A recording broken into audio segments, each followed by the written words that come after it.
Welcome to the MadTrio podcast. This week we have the California Pariah, Jonathan Charney, James, the Fat Man Stevens, and the man who wants to come back as a pair of his girlfriend's underwear, Ryan Preston. All right. During that to come back, you know, had my whole time. I mean, there could be some things that are worse than that. I gotta name a couple. Definitely true.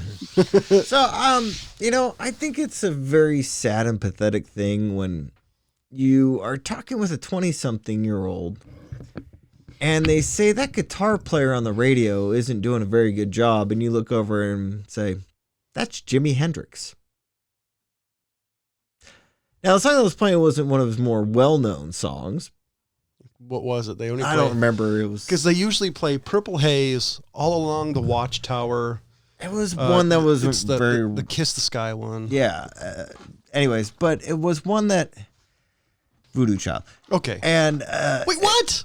It wasn't Voodoo Child. Oh, okay. I was gonna say. But no, I was listening, and guy goes, "Hey, man, that guitar player isn't doing a very good job." And I stop and I listen to the radio for a second. I go, "That's Jimi Hendrix. Are you telling me Jimi Hendrix is not a good guitar player?" And he goes, "Oh no, that guy's really, really good." And then he went on a little bit about it, but I'm like, how could you not recognize his guitar playing, for one, and two, his voice? Now, this kid is a guitar player himself, at least for 10 years. He's probably not used to listening to actual guitar playing versus what they do nowadays. But I just think it's a really sad I was day. going to say is what he listens to just super overproduced and, you know, right in the pocket on the beat or something. Yeah, but that just made me sad. Well, That was kind of disappointing. Yeah, that is, because modern music is one of the reasons I have to mad respect for Dave Grohl is he actually records his stuff to tape.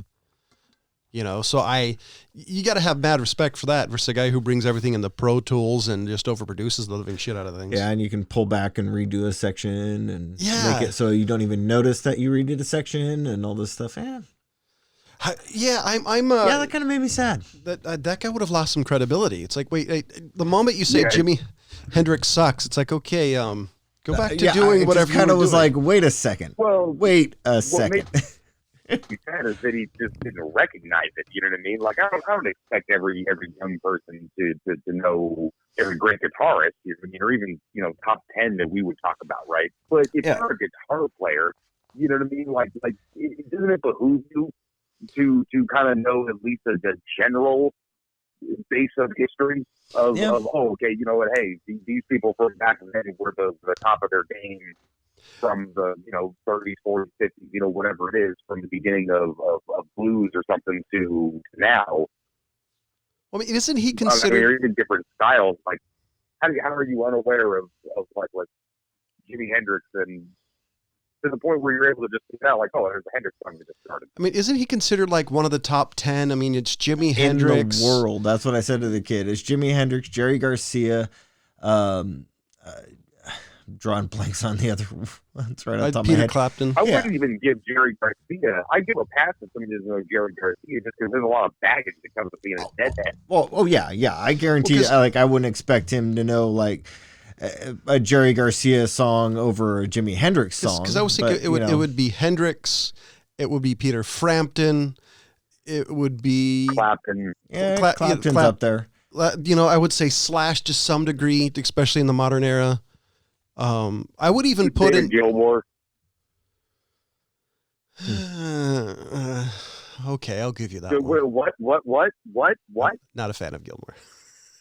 All right. Are you? What are you high or not high? Which one is it? I'm not high, which probably makes it better.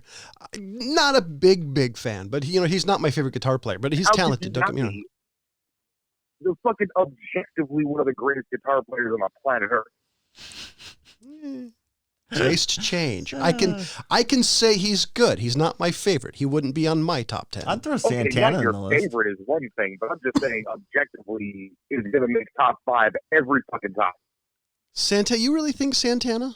I don't know him enough. Maybe 8th, not up in the top 5, but top 10 at least. I'd give him a top 10. I wouldn't give him top 5, but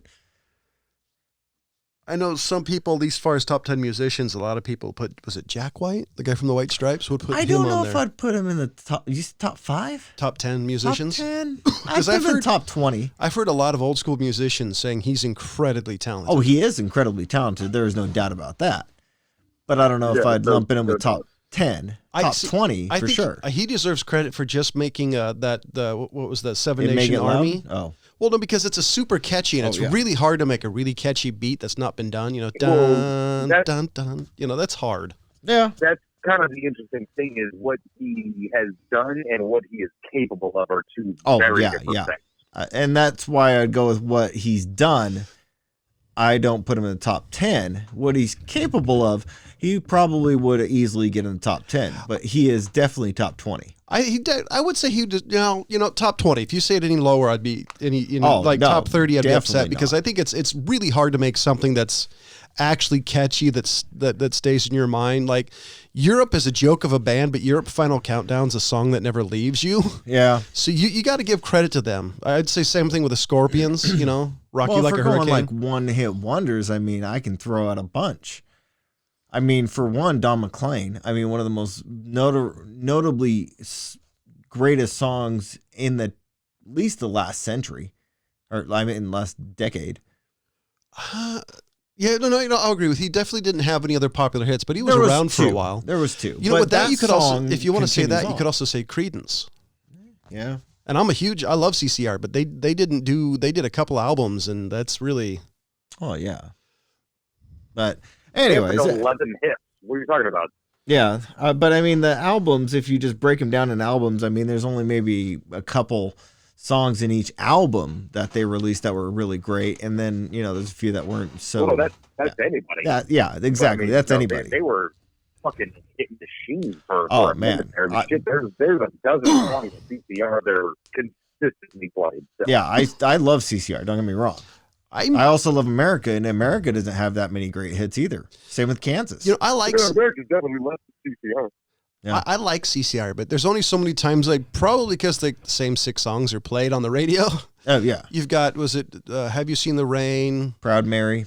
Fortunate Son. Yeah. Green River. Yeah, that's all you hear. And those songs, Fortunate Son will be my favorite song till I die, but it's like one of those things that when Midnight Special. Someday Never Comes. Yeah, I mean, I can go on and on. Midnight Special's a guilty pleasure. I mean, I can go on and on about their songs, but I mean, all in all, I mean, they're a great band. The one thing you got to give to CCNR, tonality wise, all of their songs have a similar sound. Yeah, which is, I still think it's not super easy to do until you got to new metal and everybody just started using drop D. Yeah, now they all started blending in. I've heard, sort of these legendary sorts of stories of like Lou Reed going in someplace or what's that cat's name? Brian Beach Boys. Brian Love? No, Brian Wilson. Brian Wilson. Like these guys going in, jamming with somebody or whatever, and they're like, oh, play some shit, and they just pick up some rando guitar. And they just, they go fiddle around with the amp for a minute, and by the time they start playing, it just sounds like Lou Reed's guitar, or it just sounds like Brian Wilson. Like these guys know their sound so well. They're like, oh yeah, let me just take this random fucking Fender, tune it up a little bit, change some settings, and now all of a sudden I'm Lou Reed again. I would be more impressed. Yeah, I got a respect for somebody who sticks in, Foo Fighters, the aforementioned Foo Fighters. Their songs sound like a Foo Fighters song, even though they're not the fucking egregious Nickelback kind of, oh, this is the same song a dozen times. I was thinking about something, and, there's another guitarist that not very many people throw out in the top 10, but I would give him top 10 easy, is Angus Young of AC/DC. Oh yeah, I think that guy is amazing. I think Chris Jericho has said a lot. He's said, I guess, a lot of musicians because of his band Fozzy. He tours. I mean, you could say how good he is or not, but he said in one of his podcasts he was on. He said a lot of musicians consider him the greatest guitarist of all time. Angus Young. Yeah. I mean, especially when you watch him. I mean, that dude sweats almost more than any other guitarist I've ever seen because he has so much energy. And now you know why he wears those shorts for the last 40 God, years. He's I trying mean, to his cool little off. schoolboy outfit. Yeah, 'cause you think at first he's cold, and then you're 20 minutes into your thing, they're set, and you're thinking, God, why does he need to take off? Oh, there goes the shirt. I mean, if you actually watch the guy, I mean, I would put him up there with how much energy he throws out as like soccer players. I mean, he's moving. I would put him in the top 4 just for top 5, just for like how much he moves, how much that there's sound. And he even says, hey, they're just a simple rock and roll band, which I give a lot of props to AC/DC for not really diverting too much. Because if you take a look at bands I mean, their lead singer, for one, like if you don't know that the lead singer changed, you wouldn't be able to tell Brian Johnson from Bon Scott. No, not at all. I mean, like to have somebody come on like that and that's why really I'm keep sad the band as going as it is. That's why I'm kind of sad. What was the new singer's name? Brian Johnson? Yeah, Brian Johnson. Yeah. Brian Johnson quit because of ear hearing issues, which I'm not surprised. I mean, yeah. But anyways, that's AC/DC is one of my top 5 bands. Yeah, I love AC/DC. But yeah, I mean, a lot of people aren't that big of a fan of them. But I mean, this is the thing I don't get. I don't understand how you cannot like AC/DC because they really are. They're a simple rock and roll band. And by the way, that's not being, that's not being bad. They're a simple rock and roll band and they just rock. Yeah, I mean, rock and roll ain't noise pollution. I mean, rock and roll ain't noise pollution. That's an amazing song that doesn't get much airtime. And unlike, say, a lot of the 80s bands, AC/DC will be classic. It's not. Oh yeah. I'll give you this. I think Van Halen will literally be one of the very few 80s bands that'll be classic through history. I personally, I'm a bigger fan of David Lee Roth era, but I think their songs and the sound, because of the guitarist, I forgot his first name, Eddie Van Halen. Yeah. I think they'll be classic forever.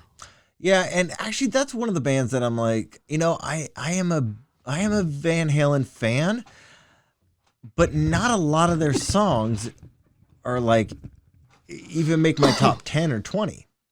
Yeah, I'm the same way. I like the band, band. I love them, but yeah, it's not one of those that I'm like, I am in a Van Halen mood. I mean, you start playing AC/DC, I'm always in an AC/DC mood. Van Halen's always going to be classic because there's always going to be some 12-year-old that wants to learn how to play Eruption.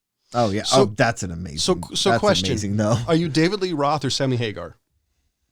David Lee Roth. Yeah, I'm a James. Roth. Yeah. The funniest thing is I mean, I like Hagar. Don't get me wrong, but I've seen a lot of interviews with him in the last 5 years, and even though I think the dude is slightly off, you got to give it to the guy for at least being like true to who he is and the amount of energy and. Sammy Hagar, you respect just for being himself. You're like, you know what, man? I talked some shit about some Van Hagar back in the day, but for one, was a little bit before kind of my era to really, really talk shit about. Yeah, a little before. It was before our era. It was way before yours. Oh man, I talk shit about stuff that happened like 200 years ago. Yeah, and I'm not that much younger than you, Johnny. Yeah, what, 3 years? I think you are 3 years younger, Ryan. Be 35 in a few months. Yeah, so about 3 years younger than us. Sammy Hagar would be the guy you want to get a cup of coffee with and hang out at a bar. Roth is the guy you'd want to party with and never see again. But David Lee Hagar is just a very unique individual. Like, Ted Nugent.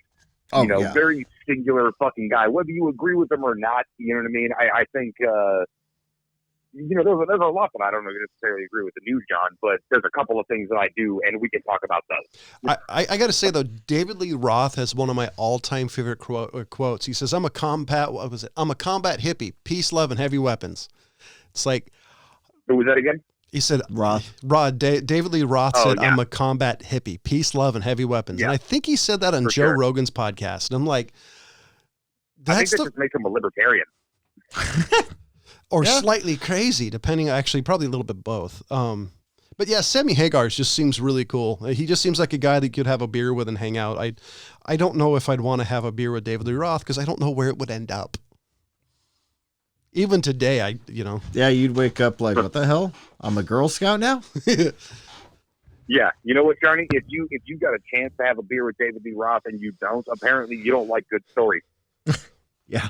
Well, yeah, I guess it really depends on, it would be like, is he in a relaxing mood to tell stories, or does he want to party like it's 1985? God. Just remember that it would make good pot. All right. Be prepared for a lot of cocaine. With my memory, I wouldn't remember shit. Hey. I'm always prepared for all. Oh, there's a good transition. So, forgetting about shit, the UK found in their parliament, they found a secret passage that was forgotten for 360 years. So where does Guy Fox? Where does it go?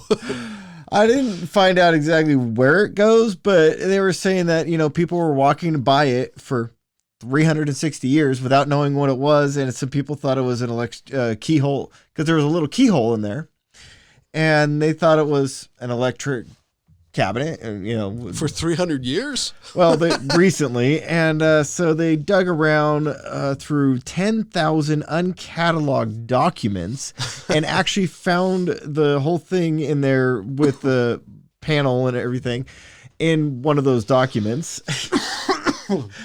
But yeah, I guess they apparently thought it was that it was filled up during World War II, but it wasn't. Yeah, but they're just in there finding this shit, and yeah, I'd be like, who wants to get a torch and go on an adventure with me? That's awesome. Yeah. So talk about that. So a gentleman, see if I mean torch like a fire fucking torch, not just what Brits call fucking flashlight. Right? A man who played the Lone Ranger's nephew on radio, wrote TV scripts, Broadway lyrics, was also a pimp in Paris, just passed away from bladder cancer. James Lipton was 93 years old, creator and host of Inside the Actors Studio. I loved this guy. James Lipton died? Yep, James Lipton died. He just died. Oh, bummer. Wow. It said the elegant, articulate wordsmith and theater academic whose desire to give his acting students a greater insight into their art led to the popular Bravo series Inside the Actor Studio died of bladder cancer. Oh man. Yeah, bummer. That guy was a pretty unique fucking character too, man. Oh, he had an amazing story. Inside the Actor Studio was probably one of my favorite interview shows, because he somehow would get stars and actors to say stuff that you would never hear anywhere else. It was pretty cool. Because anytime you hear whoever was on his show, when they're doing interviews, it's usually like the Tonight Show, when they have to be smarmy and talk about their latest movie that they don't really care about. And when they're actually in the actor's studio, when it was on, they'd talk about themselves and their life story. And one of my favorite ones is the one with Robin Williams. Yes. That one was one of no kidding. That was an amazing interview. The one where I think the lady actually got escorted to the hospital. She laughed so much. Oh yeah. I mean, well, you can always count on him to do certain things. If not Rob Williams, James Lipton, like in as much as whoever he's interviewing, that he's going to go through the catalog. He's going to ask to talk to some of the characters, that they've played over the years. Yeah. They're actually going to give them some space to talk about, the craft and those sorts of things, even though some people think of it as hippie shit. And you're going to get to hear their favorite curse word. Yeah, I mean, it was if heaven is real, what would you want God to say to you, kind of stuff. it's really interesting questions that even the actors themselves look forward to answering,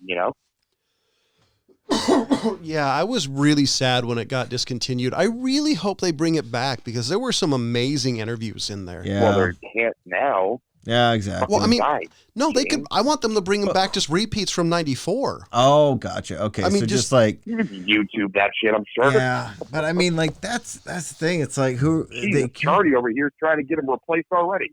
Yeah, Really insensitive, John. Well, that show hasn't been on for quite a while. I would love to know who you would replace him with, because interview is a skill, and there's a lot of bad interviews. I respectfully submit Sean Evans. Yeah, I was thinking Drew Carey. Sean Evans would be good. As long as you stay Sean away. Evans, the Hot Ones guy. He's good. Fucking amazing. Because he's chill. I like him. Like, I don't like any of the Tonight Show type of guys that just because I don't like their style. I liked the one thing I got to give Jay Leno. The one thing I got to give Jay Leno is I thought he was a really good interviewer because he was just. I think he had a good sense of humor, and I think that helped. I think Jimmy Kimmel, Kimmel, whoever does it Conan? now. Conan, Fallon, I've never Gordon, liked. Who? Seth Meyers. Well, Yeah, there's just not a lot of new people that I really dig. And Well, the problem with those things is you're getting whittled down. You're taking 10 minutes and whittling it to 3. You're getting the pre-interview stuff where they already know what they're going to ask. So very, very few late night people have ever done anything different than a few days before the producer calls the guy and says, okay, what do you want to talk about? You got any good stories? And so they know what to ask. They know what to tee up. Oh, hey, Mark Wahlberg, how was your summer? Because we know something crazy happened on your summer vacation, you know? And I think, we Gotcha. all grew up in the dying days of the late night when the king of late night, Johnny Carson, was on. oh yeah, yeah. And if you think of when Johnny Carson was on, the people who were against him too. And I think that's the problem is for me, I compare everything to Carson. And nobody has his sense of timing, his sense of humor, how understated he was in that. Yeah. Well, so even when Leno took over, my late night watching of those shows was Letterman for his top 10 and then switch over to Leno. Yeah. That's all I did. And I mean, that always depended on who was on with the, Tonight Show versus if I'm going to watch, till he does the top 10. And then always on the weekends, it was Mad TV and maybe SNL if Mad TV sucked, which was very, very, very, very, very rare. I hated SNL. I still don't like it. But that's why it's always been hit and miss. But that's why I didn't really know about Mad TV and Will Ferrell was because I was on Mad TV. Mad TV and in Living Color. I was going to say in Living Color as well. So, Yeah. okay, so 2 topics. Do you want one incredibly controversial or one not? Let's go kind of controversial. Well, obviously so I can punch. controversial. So I can punch Ryan. So, high school athlete sues to keep biological males out of girls' sports. So what is happening is you have trans women who are competing in sports, athletics, weightlifting competitions, and a lot of these girls, these women are getting upset is because genetically, because of bone structure and other stuff, they're saying it's unfair that these people who are now women, who are genetically male, can compete in sports. And now there's lawsuits that are... There's the guy that went into the MMA. Fallon Fox. Thank you. I knew it was Fox something, but I couldn't remember the first part. So here's the question, and try to do this as reasonably discussion as we can. Do you think it's fair, and do you think there should be a time limit? Like I've heard some people talk about, okay, they should be on hormones for a certain length of time before they compete because their muscle mass will be to a biological female because when you take estrogen, it actually decreases your ability, your muscle strength. Like I've heard stories that a guy who was a muscle builder within 6 months can't open a jar of pickles by himself. But you still have the issue with the bone density and muscle mass. Well, the bone density specifically and the connectors, the tendons and stuff. So what do you think? And I'll start with James.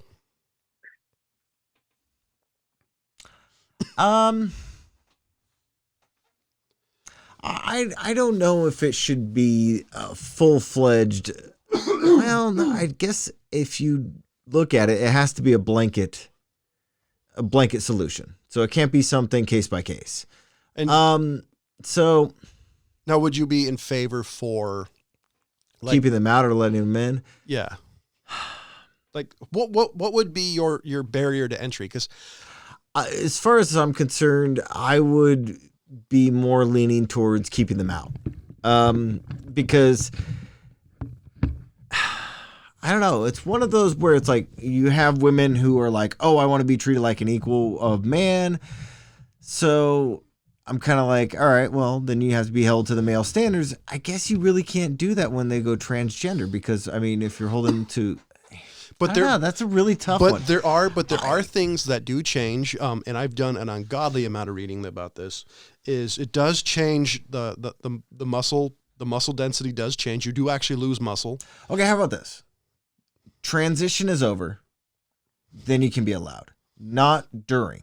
No, what question is, what's your definition of transition then? Because not you're fully recognized as a female. The thing is our definition might not be sufficient. I mean, to me, it would almost have to be like a scientific. The Olympics, they're doing it within like certain levels of hormones. Here's the thing: is we are talking about a significantly small number of people. Yeah. So I think it actually is a small enough amount of people that you could case by case this. Yeah, you know but what I mean? It's but not like every school has 15 or 20 transgender kids. That's a good point. You know, it'd be interesting if a school had one.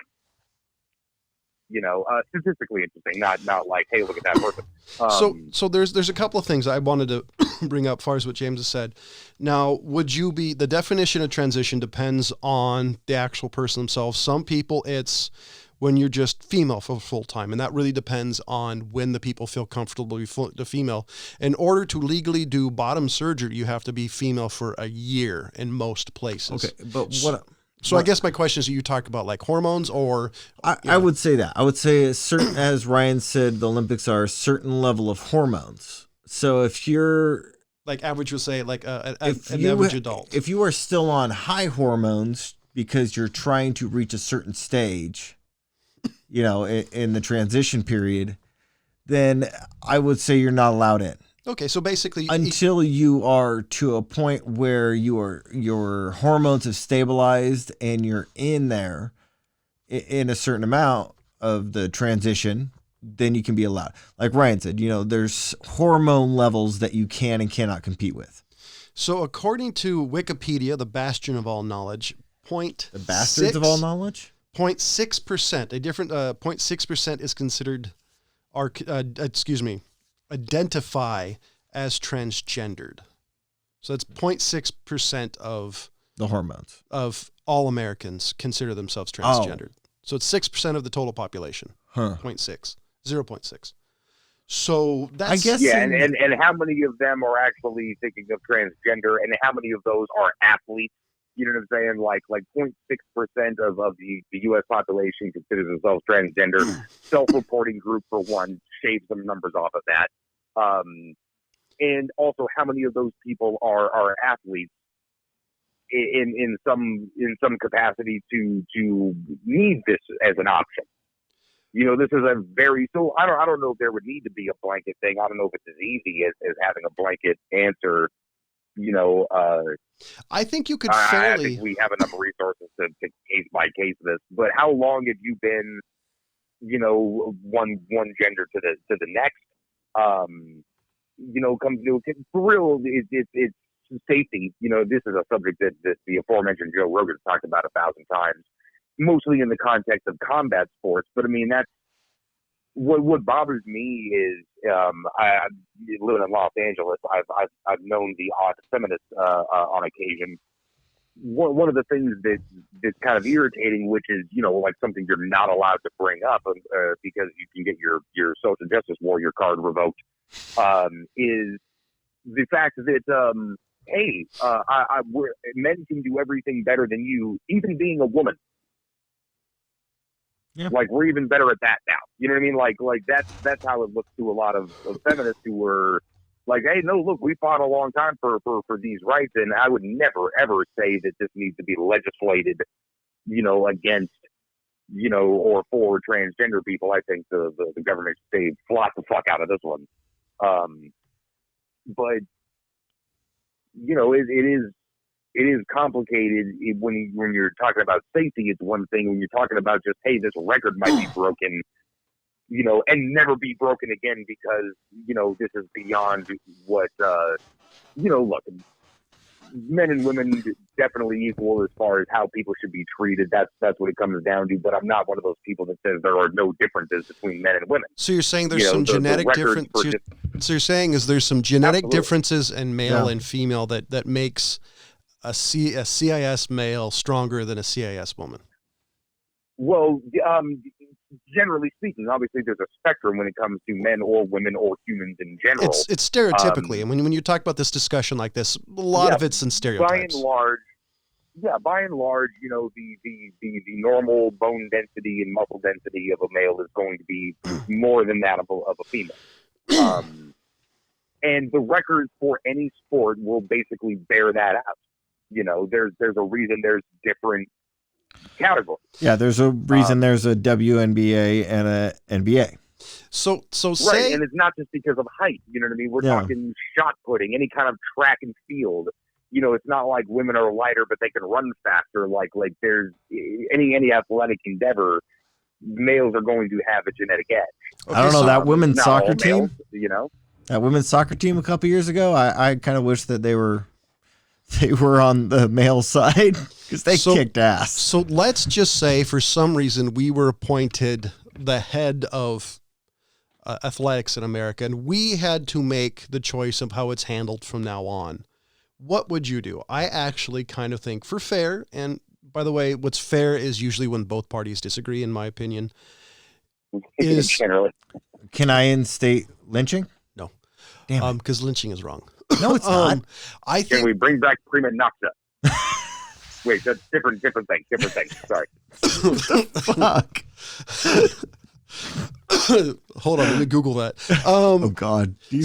So I think I kind of think that the best way to do it in fair of both parties is I think you'd have to wait until either I think a year or until, and this is the thing I don't know, and I've done reading on it, and I this is the part I don't understand.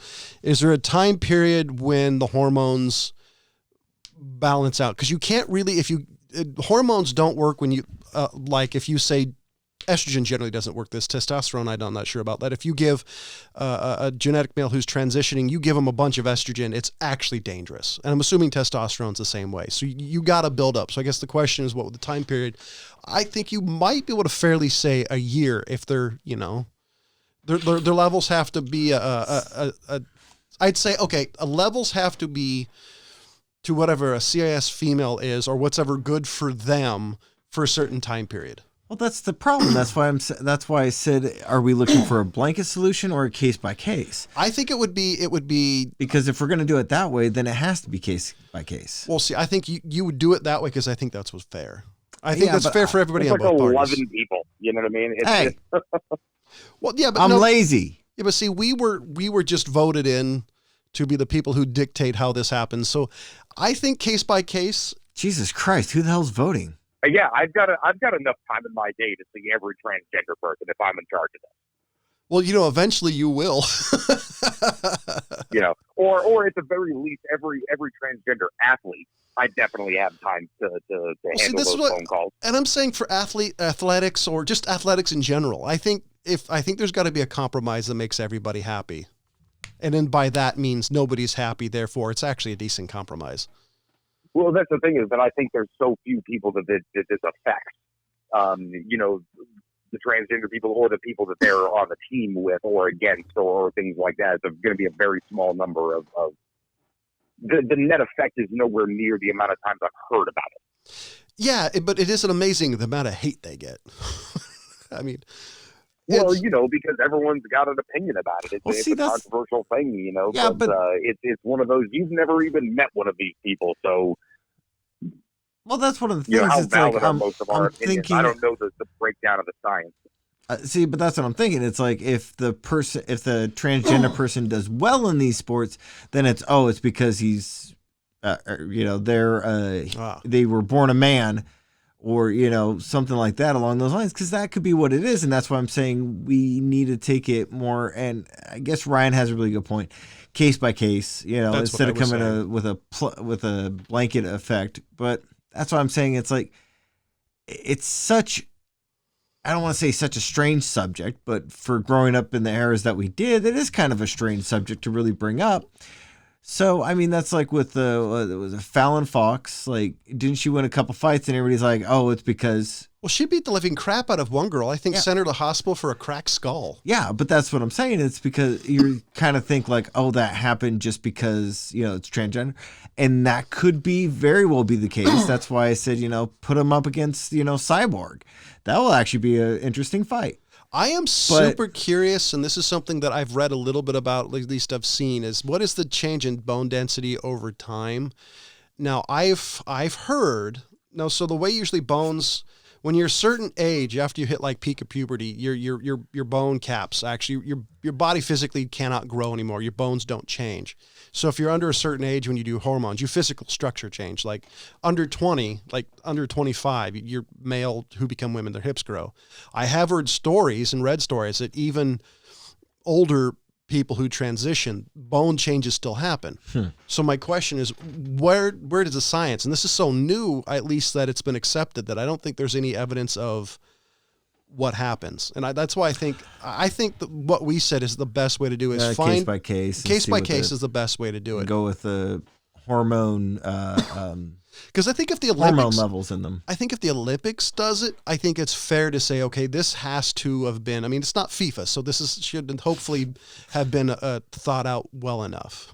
Yeah. It's one of those, I'm like, Oh, by the way, if any of you are out there and actually want to have this discussion, go to our Facebook page. There's multiple ways to contact us. What is your opinion? Because this is literally just us talking. We're kind of curious what you think. And we do encourage lynching of Ryan.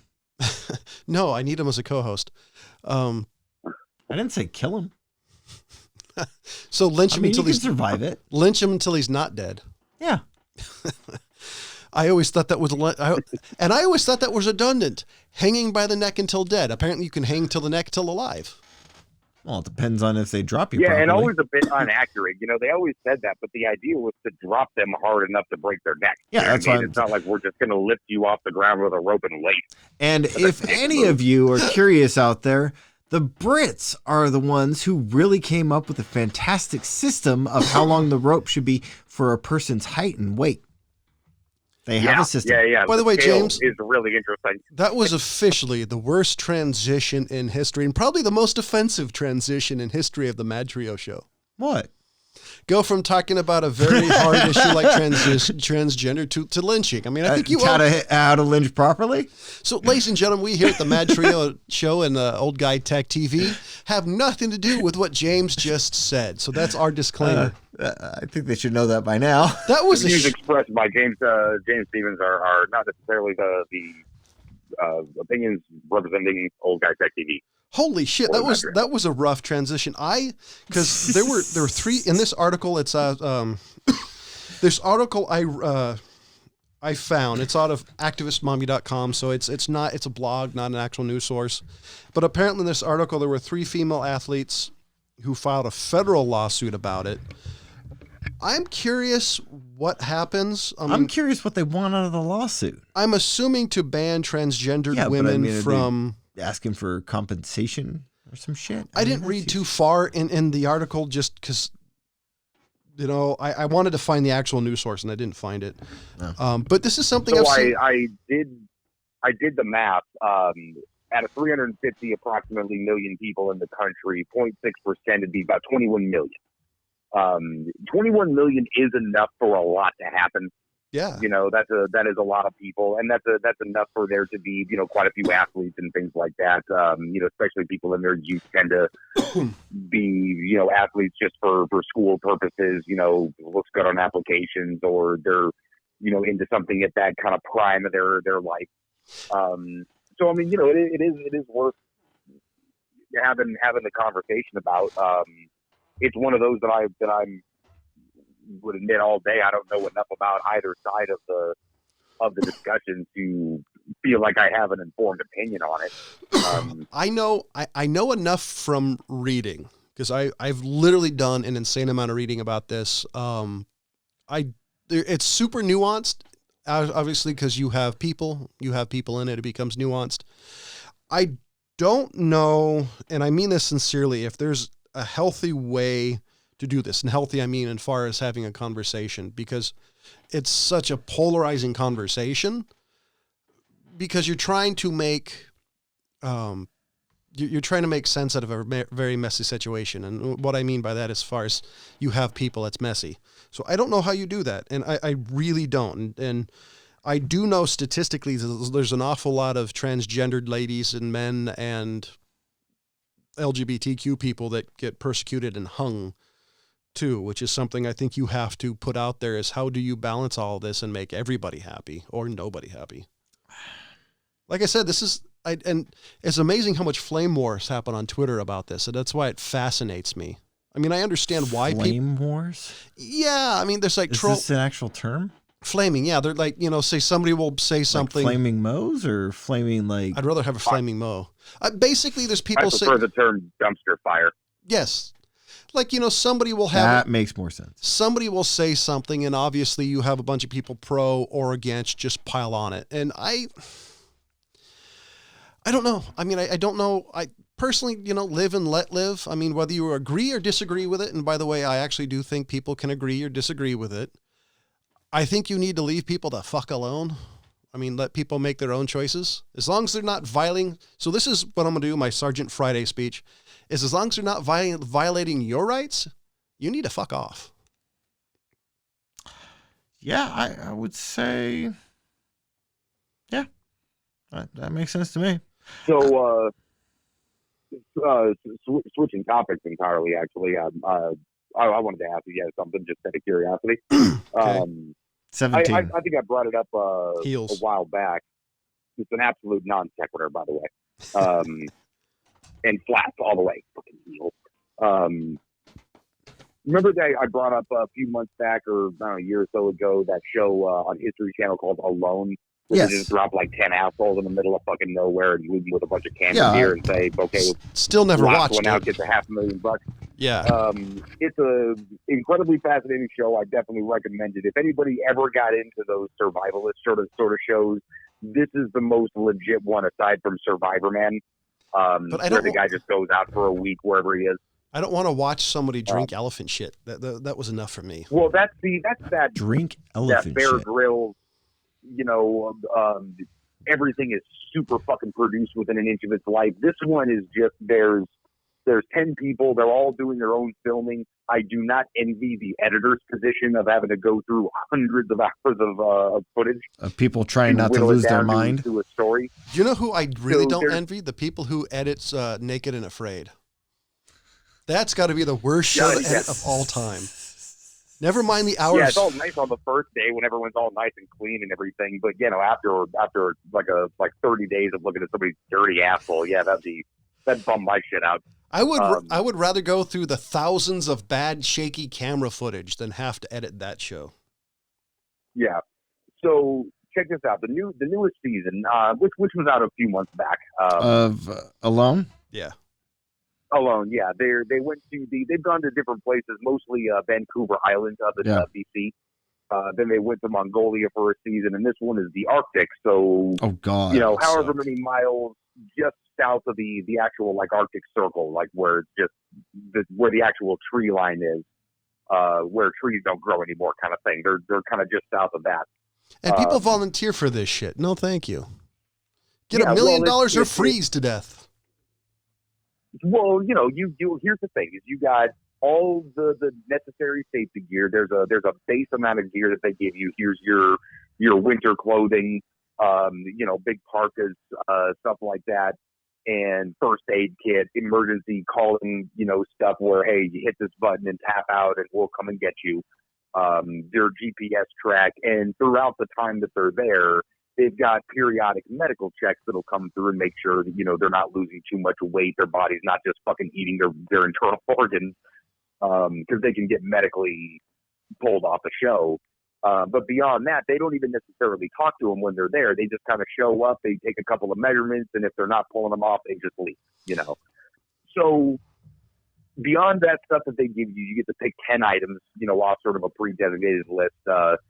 Stuff like, do you want a bow and arrow or fishing line with hooks, trapping wire, Dynamite. gill net, saw, axe, knives, that sort of stuff. I want And you dynamite. just kind of pick I know that'd be my thing. Like, can I take some saltpeter and?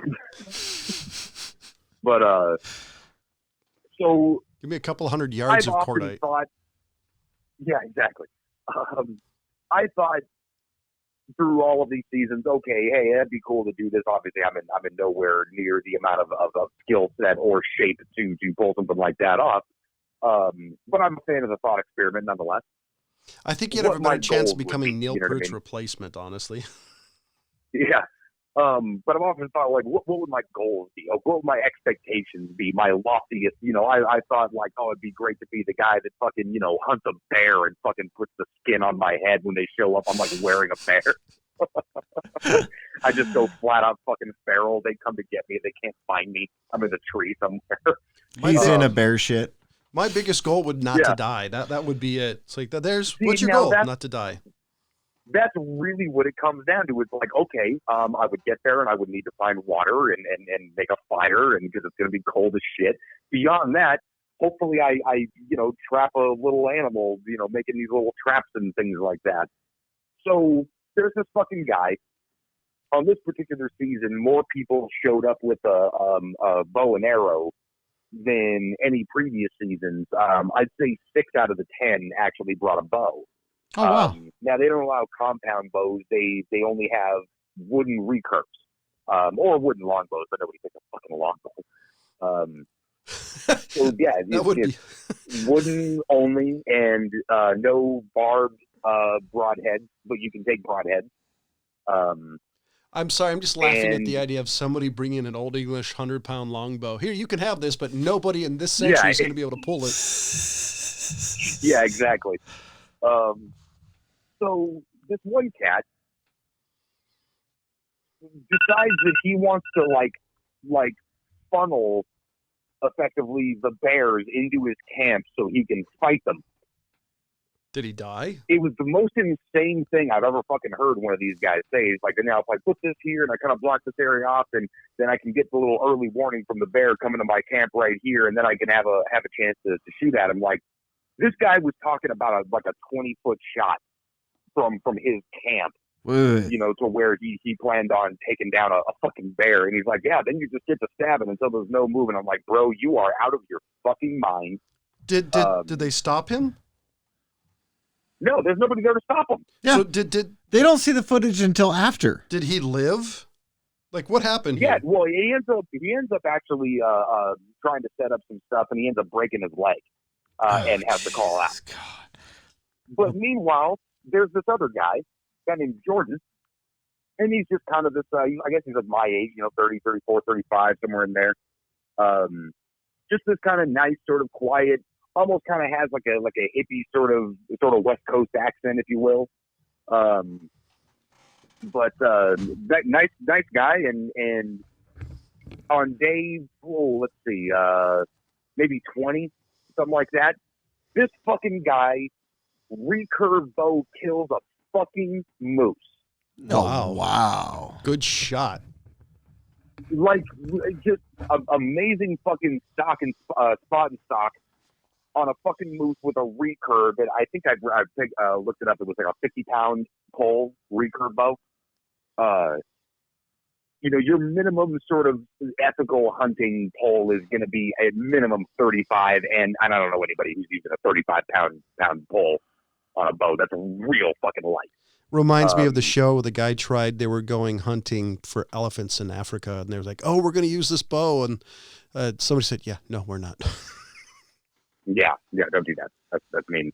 But gets a good lung shot on this moose, stalks him, waits him out, for I think a good 6 hours, and quarters him and pulls him back to camp. So already this guy, to me, earns the fucking hillbilly fucking Hall of Fame. You go out to a survival show and you drop a moose, easily probably 200-300 pounds of meat he pulled off of this thing. One of which was about a gallon worth of kidney fat. Oh, wow. Okay? Hopefully he kept the blood, too. So, well, that wouldn't keep as long as he would need it to. Yeah. But, as far as you can kind of smoke cure your meat, let it last a little bit, and then, have it stocked up. I mean, it's so fucking cold that you're effectively just freezing ambient temperature in a freezer. Well, you're cold smoking. Smoking it and then storing it, freezing style. So he puts this up on a big platform, builds this big platform to get it up off the ground. And one night, some Wolverine come and jack him for that whole gallon of fucking fat. Oh, wow. That sucks. Shortly thereafter, he's told that he's basically starving no matter how much he's getting what's called, I think, protein sickness or protein poisoning, where you're eating a shit ton of protein, but you're not getting any fat to go with it, so your body is still burning your muscle. You know, it doesn't have any fat to work off. So he sets up a little early warning device for his fucking platform of meat. Here's a Wolverine in the middle of the night, runs out in the pitch dark with a fucking bow, shoots it, pins it to the ground, and then runs out there and hatchet kills a fucking Wolverine. Wow. Huh. Like, no matter what I ever thought my goals might be, or in my little thought experiment of, this is what I would kind of be thinking of or wanting to accomplish, this fucking bad motherfucker goes out there and hatchet kills a Wolverine that was stealing his food. That's impressive. This is why my goal would be to survive, and this is why I wouldn't do shit like that, because that's I couldn't top that. I'd be the guy in day 2 going, help. Yeah, it wouldn't even occur to me to try. I'd be thinking like, man, I'd be lucky to get a couple of rabbits, hunting, or maybe some squirrels up in some trees, hopefully some birds, depending on what's around. I guess they got like some ptarmigan in the area, which is, good quail size sorts of birds, And the question, do they frisk you when you land? Can you, like, I don't know, keep gunpowder? Oh, you are very well kitted up by them on site. They're checking out all of your items. I wonder then all of your clothing that you're going there is provided by them, so they know what you got on you. Unless you purse something. You prison wallet something, which I might consider. Because that would be my thought. It's just like, okay, I'm going to sneak some fucking gunpowder. Hey, you know what? Debt cord is real fucking stable. That's all I'm saying. I'd be perfectly fine with maybe a coil or 2 up my ass. You can feed it up there. It wouldn't even be that uncomfortable. Okay, this is more into that thought that you really have thought about this more than what is. But here's the thing: you got to get the detonators. You have to have some kind of fucking of an electrical, Can you imagine shoving a freaking electrical thing in your little pouch, your prison pouch, Ryan? Yeah, I mean, how you think you get a D battery up there, Ryan? I could see it every time he hiccups, he shocks his ass. Producer's like, "Are you okay?" "Yeah, fine." Oh God, man. Oh God, that's it'd be there really wouldn't be much that would be worth shoving in a prison wallet. So smuggle out there. It reminds me of the scene. You've seen the movie Running Man, right, Ryan? Yeah. Towards the end of the movie, when they're going to the theater, there's that Cuban woman, and she brings out that like mini Uzi, and Schwarzenegger goes, "Where did you hide that?" That's what that conversation just mentally brought to me. It's like, that's the most funny and horrifying thought ever. Yeah. Yeah, I mean, they make some pretty fucking tiny little zip guns, but none of them would be practical as far as like, this is going to give me an edge on what I'm trying to do here. You get some little zip gun that happened to fit, in your ass, or even just, between your cheeks, and no one's that curious about checking, kind of deal. Oh God! But it wouldn't be whatever sights you would have on that is not going to get you out to longer range than you could with a bow. Now it would just behoove you to get the bow in your backyard and do a little practicing. Now I can see it. The next guy and or woman, the next woman who goes on the show, not only does she have to see a gynecologist, but a proctologist, and the guy's getting an endoscope just to make sure. I could see it now. It's the most hardcore show ever. Ryan Preston snuck 445 bullets up his backside, so now everybody's getting frisked and physically violated. At the very least, we're going to wand you. And it also found that Joe Smith has 6 polyps and 1 is cancerous. So we've actually saved his life. And Marlene is pregnant. Yeah, but I was real interested on how this guy all of a sudden had solved his food problem for presumably at least a few months, depending on how well that meat kept, how well it was stored, and all of that. If you smoked it right away, even with cold smoke, it would be fine. Yeah, we'll be fine still. for a while, but at a certain point, you're going to have to worry about something. Obviously, the ambient temperature is one thing, but regardless, his whole demeanor switched from get food to keep food. All of a To sudden you're fuck the guy these who's Wolverines got to up. defend it from everything else around. Yeah, dude. I mean, like, how much do you want that food when you're like, yeah, no, I'll go fight a Wolverine right now. I'm hoping he I mean, was it's better than a honey badger. If I was him, I'd be. Dude, I mean, that's the thing. To me, it's 6'1", half dozen of the other, man. Go look up a fucking Wolverine versus honey badger in size. That's basically the same animal. Oh, I know. So but do you think honey badgers are pretty damn fucking smart and mean? I hope he was quoting And Sabretooth from Marvel the whole time. So when he shoots it, you should look up the video. It's fucking fantastic. He shoots it with a bow, and you can hear him say, "Oh fuck, I pinned it to the ground," and he runs back and grabs his hatchet, and then just runs back out into the darkness.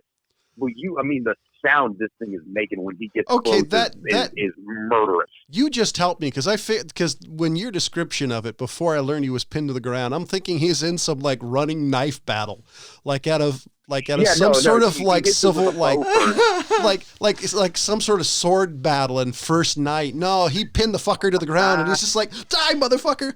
See, no, that was a mercy killing at then that runs point. Out there and just goes fucking yard on it. Yeah. No, it was a Wolverine. He wanted the fucking thing to die. This wasn't a mercy killing. It was like fucking die. No, I'm before saying you... after you pin it to the ground, I mean it's dying anyway, so you don't want to prolong death of it. There's a good depending on how good or it's he pinned, would have walked. So like, depending how good it was pinned to the ground, there's still a chance it's gonna free itself and kill your ass. So let's not pretend it wasn't self-preservation here.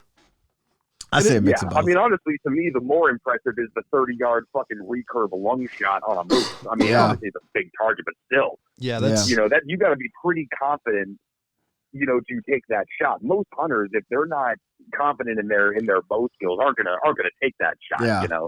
I've done archery for a little bit with recurves. I've never fired on a compound bow, shamefully enough. Huh. But it is not an easy fucking endeavor. All of us have shot for a long time, pistols and rifles, and we know what it takes to be good at that. And archery is no fucking different, but it is different in the sense you're using different muscle groups and different memory. Would be okay. So I've shot a longbow, I've shot recurve, and I've shot compound. The thing about a compound bow, I mean, once you pull it and you get to a certain point, it's a weird feeling. Yeah. Because releases all that tension. Yeah, it just goes whoop, and you're like, what the? The first time it's a trip. Do you ever see? And then you can hold it there, and you got your mechanical trigger, and you can hold it as long as you want. Settle up, get your sight picture, get your anchor points. It's with weird. a recurve bow. By the time you pull that thing back, you really want to let it go. It's not something you can hold back there. Like Robin Hood taking a long shot, Yeah, you're not going to be able to sit in there staring at a flag or the trees trying to figure out when. No, so you're not doing that. Did you guys ever see, have any of you guys seen The Hunger Games? Yes. Sure. So one of the movie posters of The Hunger Games, or maybe it was a clip, it was something, it made me laugh because Katniss has the bow pulled with 2 fingers, but her nose is in front of it. Yeah, that's gonna hurt. It's not okay. Here's the thing: is her technique in that was pretty fucking on point. Some people will pull their fucking nose up a little bit just so they can feel the string brush past it when they release. Or if you look at the way they stationed the camera, it looks like the string would actually go through her. Might just be an angle because she actually got really fucking good with that bow. I have no doubt, but that's still one because it's easier to get. It's easier to look more accurate with a bow than it is with a firearm. Well, for example, for me, my anchor point, an anchor point for anybody who doesn't know is when you pull a bowstring back, there's different series or techniques, where your fingers are above or below the arrows. But in any case, you want to bring the string back to the same point every time. So people have different, little points that they're touching on their face, or they're feeling the feather on a particular part of their lip, they're feeling their thumb on their ear, something like that. I have, when I pull back, there's nothing solid for me to hit, so I actually kind of have to turn my head in just a little bit and I can hit my ear, and I know with my thumb where my ear is, and that's the same point every time. But I've got to kind of give this odd angle to my head while still kind of keeping my sight picture. But I did. You know, some guys will move right to the corner of their mouth, you know, and my pull back a little bit longer. I'm almost behind my ear where I pull. We are pretty much almost out of time. I did hear something recently I thought was interesting. They are thinking, I heard this, I didn't actually read this, but they're thinking that instead of people having a lot of, a bunch of arrows in the quiver, they'd shoot an arrow, grab an arrow. They're thinking a lot of the time they did is they actually put arrows in their hands, their fingers. And so what they did is they grabbed an arrow, fired it, brought the next one to aim, grabbing it with the other hand and shooting it that way. Huh. Instead of they were staging arrows instead of just going to the quiver every time. There was that guy, Lars Anderson, did some YouTube videos, controversial, albeit, because he's doing stuff like I can catch arrows in flight and then shoot it back to you. And here's the thing is he's amazing. I don't care how fucking heavy that pole is, because what I can tell is that pole on his bow might be about 25 pounds. Only because how fast those arrows are coming off are not. If most people are firing an arrow past you, I don't care how quick your reflexes are, you're not catching that shit. Yeah, you're not doing that with a 50-pound bow. It's fucking. I just don't see it. It's gonna pull the skin off your hand, even if you get your hand on it. You're not gonna be able to grip fast enough. Yeah. To grab it. In any case, though, regardless of that, how fast this guy can knock and pull an arrow back is remarkable. Was he grabbing it from his quiver, or was he staging it? Because the staging it that's the first time I've ever heard that. Staging up, and there was two different ways. So you got your left hand if you're right-handed. You have your left hand on your bow, on your grip, and he can hold arrows in that left hand to where all he does is reach over in front and pull it down 90 degrees to where it can knock. That's pretty much what I was trying to say. Yeah. But then there's another technique where he's holding 3 extra arrows between his fingers on his right hand, on his draw hand. Whoa. So then he fires and then just brings one up, kind of from down low, swing up 90 degrees and knock immediately. And he can rapid fire some shit pretty good. Again, light pull on that bow, but the technique is still there. So I'd love to see him do it with a good, heavy pull and see how many he can rack off in 30 seconds. But yeah, look up Lars Anderson on YouTube. I think it's called the next level of archery or a different level of archery. They're really, really entertaining. I forgot what the show is, and I really wish I met it, because the guy, was it Bean, the guy who was in Lord of the Rings? He always dies a lot. Sean Bean. He was in a British TV show, and at the moment the name escapes me, but there's a way he actually loads a brown bass instead of using a ramrod. It's been shown on YouTube. Basically, you take the paper cartridge, rip it off, pour some black powder on there, pour some in the pan, take the bullet in your mouth, spit it down the barrel, and stamp it, and then shoot. And in this TV show, he goes from shooting so many rounds every 3 minutes to a round every 2 minutes. Huh. If I can remember what the show's called, I'll send you guys a text about it, because it was the first time I've ever seen that. Plus the fact the show seems really awesome. So wait, what step was he doing different? So he was skipping the ramrod, because what you're supposed to do is you pour the powder down. Was it the patch, the powder, and the ball? And then what you do is you take the ramrod, shove it all the way down to the back, lift it up, prime it. You pull you prime the pan, pull the trigger. Was he not using the wadding? Yeah, he was no wadding and no ramrod. Basically, what he was doing, he was tapping the bullet down the bore. He just never fucking let his barrel go below the horizontal. Yeah, his joke was, his joke in the movie was actually don't point it down because the ball will roll up, but the guy on the horse is always above you. I mean, yeah, it makes sense if you're not shooting anywhere down and you're, let's say, on the lines or something like that, and your angle of firing. Yeah, you never have to bring that thing below, a flat 90 degrees. Yeah, it was the first. Yeah, that would definitely save you a shit ton of time. Just getting the rod out of those fucking things is a pain in the ass. Hold on, pain in the ass in as much as it takes time. God, I wish I remember what the show was. Oh, it's Sharp. Huh. All right. There's a bunch of clips on YouTube. I have never actually found the series to watch it. If you're out there and you happen to know where to watch it, let me know, because I'm super interested in seeing it. But my fucking golden light is to shoot a flintlock brown bass. Well, you can't shoot mine because it'll kill you. No, you actually have one? Yeah. I do, but it's an original. Okay, so yeah, not in good working condition.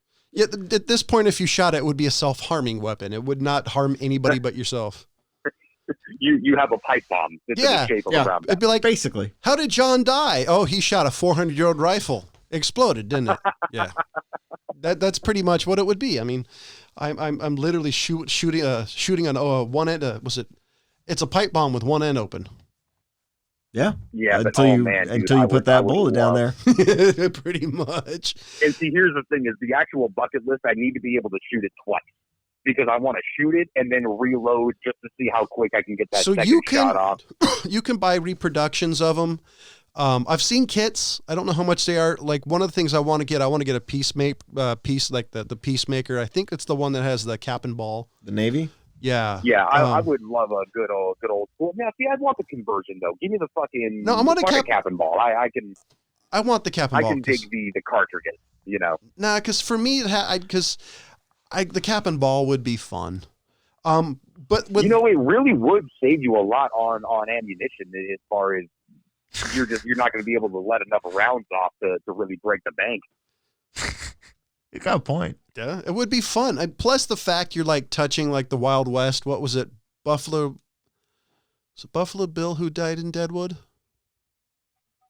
Wild Bill. Yeah, Wild Bill. That's Thank what I think. That's what he carried. And I think it'd be fun just to be able to actually see how the history part of it. By the way, if y'all want to read anybody super interesting in history, read about John Wesley Harding. He was the real deal. Yeah. There's a story. Shot a man for snoring. Hey, if you're gonna shoot a man, I'm glad my wife has never done that. So there is a story about John Wesley Harding when he turned basically a good guy towards part of his life, and there was a sheriff and him, and the story was some bad guy pulled his gun. John Wesley Harding had pulled his firearm, shot it. By the time the sheriff had got his hand on the gun and started pulling it out, he was that fast. Yeah. And John Wesley, he did write a book. He was a lawyer later on in his life. Everybody says that it's kind of a puff piece, but hey, if you write your own book, you can write your own puff piece. Yeah. So yeah, he was notoriously kind of a piece of shit.